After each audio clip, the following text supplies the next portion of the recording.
So ngayong Earl Jom ang imong pangalan, bibi. At first, kuan dyan doon tayo imong ngalan, no? John Al Jobson. But then, imong papa, dili siya gusto nga John Japon imong ngalan. Earl Jom na lang, kay ang Earl, gagikan sa ako ngalan, Eral. And then Jom is for geometry. So ang meaning sa Earl Jom, as I search, is ang Earl means prince, and then ang Jom means earth. So meron siya prince of the earth. Ayan. So hope malipay ra kasi imong ngalan, dili ra ka maglisod og sulat pohon. World of pirates, climb the highest tree, fall down. Mama, find a way, go back out you see. Happy birthday.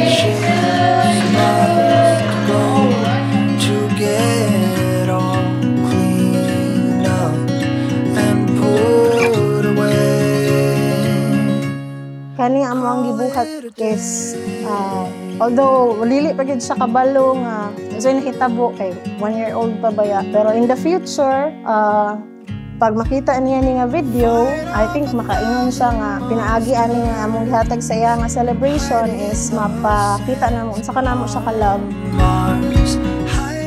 Hi Earl Jom, dagan mang mga well wishes nimo karong adlaw.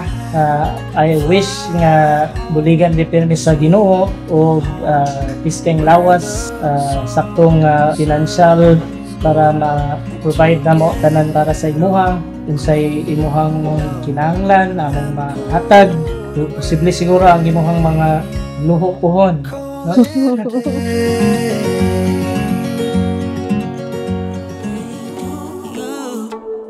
Please remember na kami tanan na upper mamintin nimo, mag-guide nimo, mag-suporta nimo og katagan kagalingan. Agay! And Suman, okay?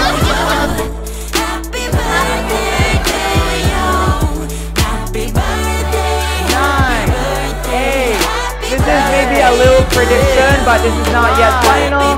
But we can see right here that our baby boy will soon to grow up to become a sporty young adult, everyone. Happy birthday to you. Awit ko hon, tagaan pa ako gayon. Pohon ako sa sunod na mga birthdays ni Jenny. Thank you kaayo. Happy birthday!